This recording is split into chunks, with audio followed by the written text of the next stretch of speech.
I haven't caught anything that interesting on camera this week.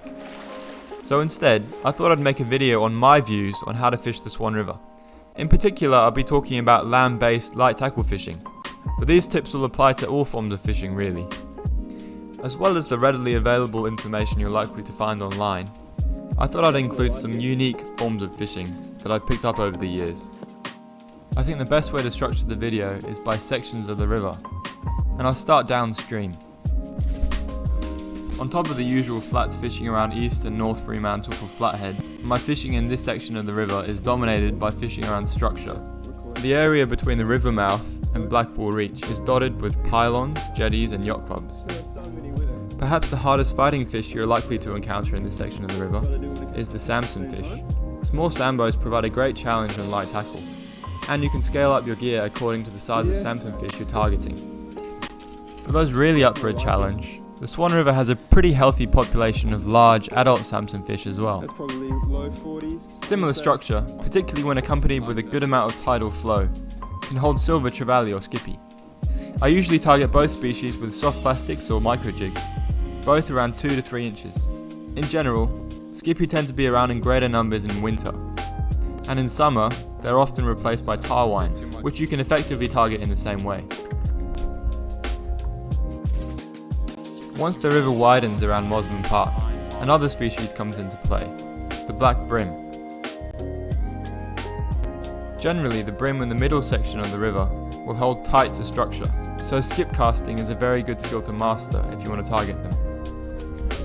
As everyone knows, the Swan River is plagued by blowfish, so soft plastics aren't always the best option. The River to Sea Baby Vibe is probably my favourite hard body to use around the structure that lines the northern part of this section of the river.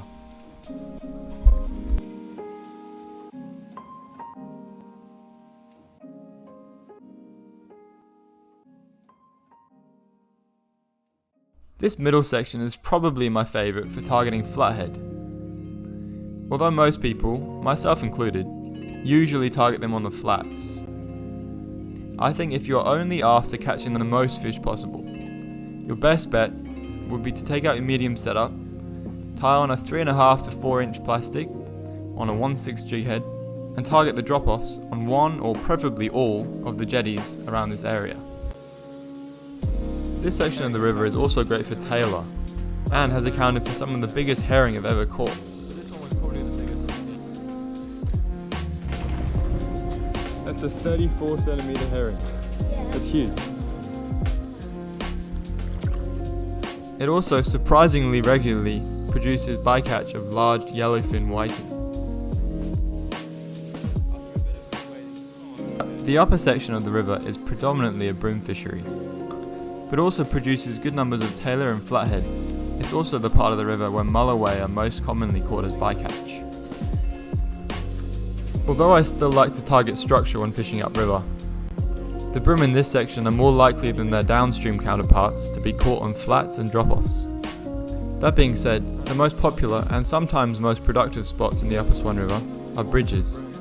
Good bridges to fish land-based include Garrett Road Bridge and the Causeway. One advantage to fishing upriver is the relative lack of blowfish, which allows you to use soft plastics and even apply scent to them. The murkier water also generally means that bream are less spooky in this section.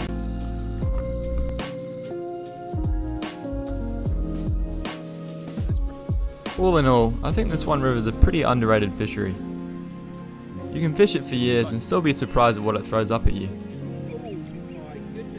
What's that? That's a mullet. And I hope this video has given you a few ideas of maybe some things you haven't thought about before. That is a mullet. There he is. If you're interested in learning more about fishing around Perth and the Swan River, don't forget to subscribe. Yeah.